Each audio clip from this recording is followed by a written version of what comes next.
Good morning students. आज का अपना विषय है जनसंचार माध्यम। ठीक है, तो इसके जो टॉपिक्स हैं वो मैं आपको पहले ही वीडियो उनकी सेंड कर चुकी हूँ।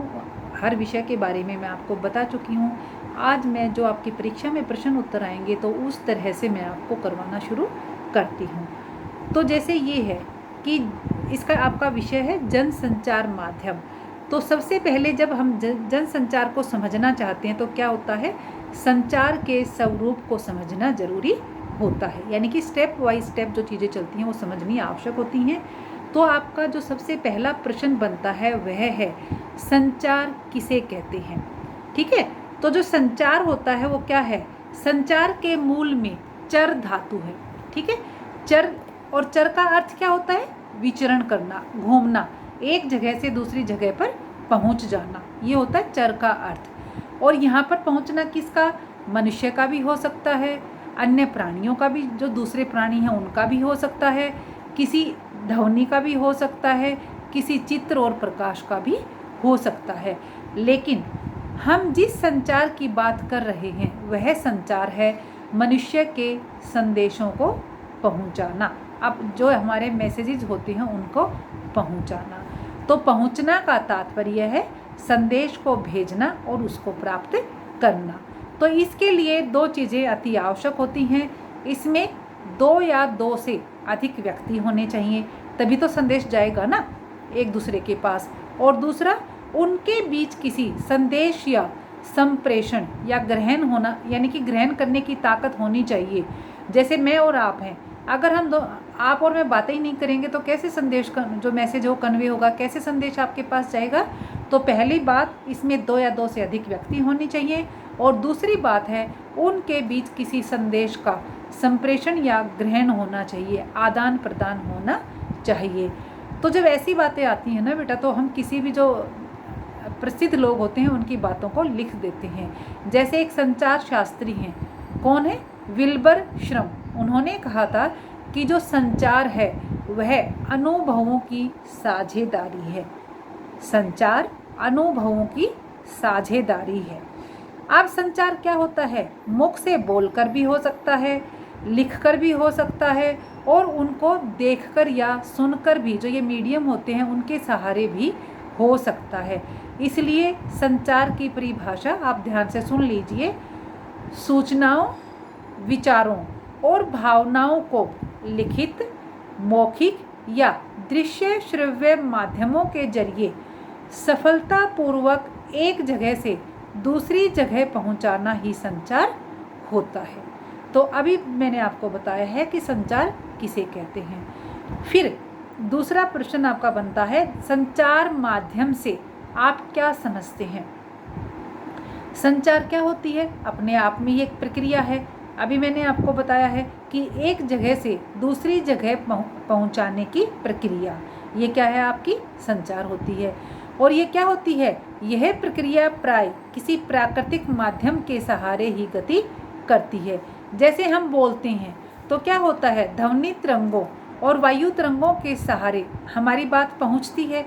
ठीक है, और इसी प्रकार क्या होता है, जो प्रकाश तरंगें होती हैं, हम किसी चीज़ को छूते हैं, संवेदनाएं होती हैं, इशारे हैं, तो इनसे भी क्या होता है, हम संचार कर सकते हैं। ये संचार के सारे माध्यम मैंने आपको बताए हैं, लेकिन पूरी तरह से हम इनको संचार के माध्यम भी नहीं कह सकते। तो अब जो संचार के माध्यम हैं वो कौन कौन से हैं वो सुन लीजिए। वे उपकरण या साधन जो हमारे संदेशों को पहुंचाते हैं वे संचार माध्यम कहलाते हैं। उदाहरण के तौर पर देखिए, जैसे समाचार पत्र आपका होता है, फिल्म, टेलीफोन, रेडियो, दूरदर्शन और इंटरनेट। ठीक है, ये आपके क्या हैं, संचार के माध्यम।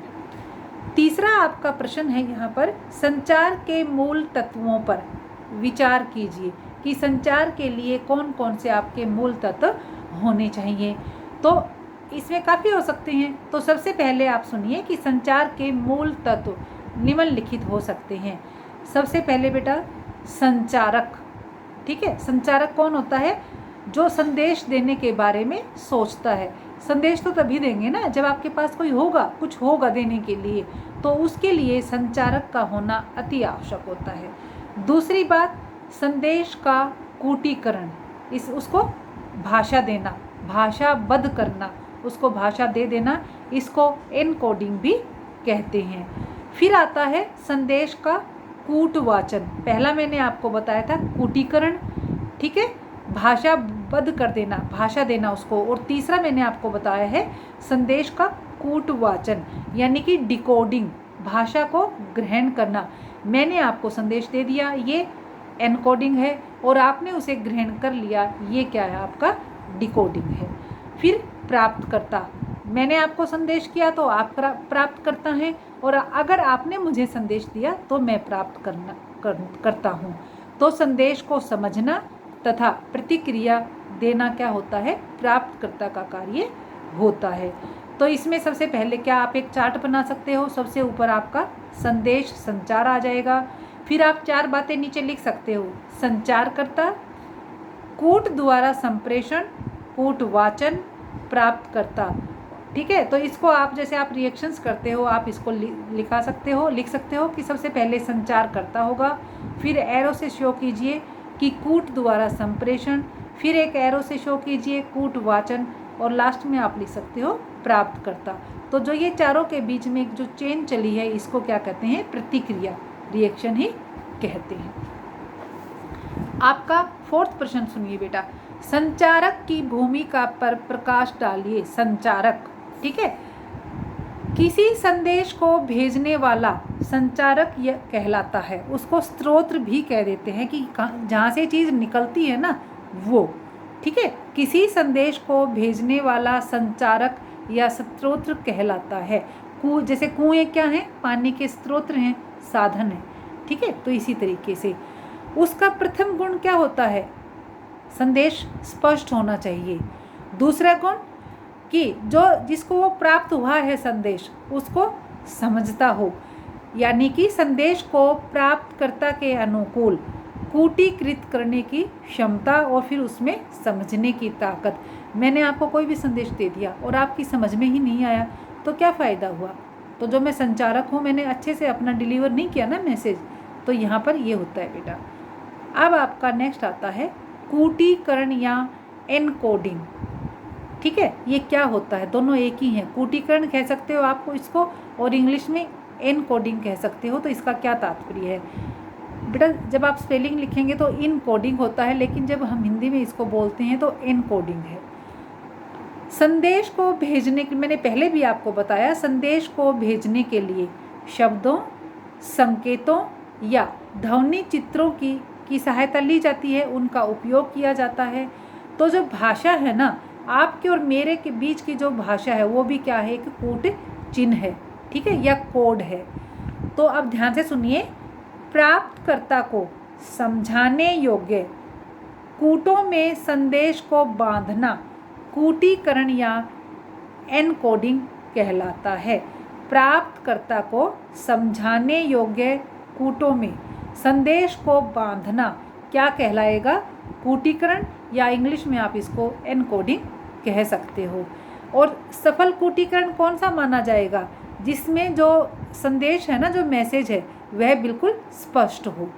संचारक जो कहना चाहता है, प्राप्तकर्ता को संदेश उसी रूप में ग्रहण करना पड़ता है, और वह तभी ग्रहण कर सकता है जब वह स्पष्ट होगा। अब इसका जो अपोजिट है वो आ जाता है कूटवाचन या डिकोडिंग, ठीक है। तो इससे आप क्या समझते हैं, प्रश्न ऐसे भी आ सकता है कि कूटीकरण या कूटवाचन में क्या अंतर है, या एनकोडिंग या डिकोडिंग में क्या अंतर है।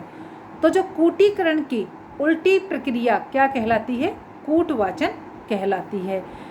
इसके माध्यम से संदेश का प्राप्तकर्ता क्या करता है, कूट चिन्हों में बंधे संदेश को समझता है। तो इसके लिए क्या आवश्यक होगा कि प्राप्तकर्ता भी कोड का वही अर्थ समझे जो कि संचारक समझता है, यानी कि दोनों के बीच में मिसअंडरस्टैंडिंग नहीं होनी चाहिए, ठीक है। संदेश को लेकर कोई भी मन में गलत विचार नहीं होने चाहिए। फिर अगला आपका प्रश्न जो इम्पोर्टेंट है वह बनता है फीडबैक किसे कहते हैं, ठीक है। और इसकी जो हिंदी में आप क्या कहेंगे, संदेश प्रतिक्रिया, इंग्लिश में हम इसको बोलते हैं फीडबैक। और उसका क्या महत्व है? कूटीकृत संदेश के पहुंचने पर प्राप्तकर्ता अपनी प्रतिक्रिया प्रकट करता है। जैसे मैंने मैसेज डिलीवर किया, आपने कोई रिएक्शन जरूर दी होगी, अब आप कुछ बोलें तो मैं रिएक्शन दूंगी। तो क्या होता है इसमें? तो यह ज़रूरी भी होता है। अगर आप अपनी प्रतिक्रिया ही प्रकट नहीं करेंगे, अब मैंने आपको समझाया, आप समझेंगे ही नहीं और मुझे बताएंगे ही नहीं, तो मुझे कैसे पता चलेगा कि जो मैंने मैसेज आपको डिलीवर किया था वो ठीक था? ठीक है, इसी से पता चलता है कि संचारक का संदेश प्राप्तकर्ता तक पहुंच गया या नहीं पहुंचा, और जो पहुंचा है वह ठीक ठाक पहुंच गया है। फीडबैक बेटा किसी भी चीज़ का हो सकता है। आपकी कोई वर्कशॉप लगी तो उसका फीडबैक देना, टीचर ने आपको समझाया तो उसका फीडबैक देना। तो फीडबैक किसी भी चीज़ का हो सकता है। अब अपना अगला प्रश्न बनता है, शोर से क्या आशय है? शोर जो आप क्लासरूम में करते हो ना, अब क्लासेस शुरू हो जाएंगी तो उनमें आप बहुत धड़ल्ले से करेंगे, और ऑनलाइन में भी अगर आपको मौका मिले तो आप मौका छोड़ते नहीं हो। ठीक है, तो वो होता है शोर। लेकिन और शोर को इंग्लिश में क्या कहते हैं बेटा? नॉइज भी कहते हैं। ठीक है, NOISE। तो कोई दिक्कत नहीं है। अब यहाँ जो तात्पर्य है वह सुनिए। संचार प्रक्रिया में किसी भी प्रकार की बाधा आ जाए तो उसे शोर कहते हैं। आपका जो शोर है वो अलग है, यहाँ पर शोर को एक रुकावट की तरह से माना गया है। ये बाधा क्या होती है? संचारक की मानसिक अस्पष्टता या अनिच्छा को लेकर भी हो सकती है कि वह अपना जो मैसेज था, अपना संदेश था, वह स्पष्ट रूप से नहीं दे पाया या उसकी इच्छा नहीं थी, तो उसको लेकर भी हो सकता है। अब ये भी हो सकता है कि उसने ठीक से कूटीकृत ना किया हो अपना मैसेज। ठीक है, तो ये भी हो सकता है। और क्या हो सकता है? गलत कूटवाचन भी इसका कारण हो सकता है। और एक अंतिम जो कारण हो सकता वह है प्राप्तकर्ता की अक्षमता, कि उसकी समझ में ही न आया हो, उसमें समझने की ताकत ही न हो, कोई तकनीकी खराबी आ जाए या आसपास कोई शोर होता हो, तो इन वजह से भी कहीं पर समस्या आ सकती है। तो इन चीज़ों को शोर कहते हैं।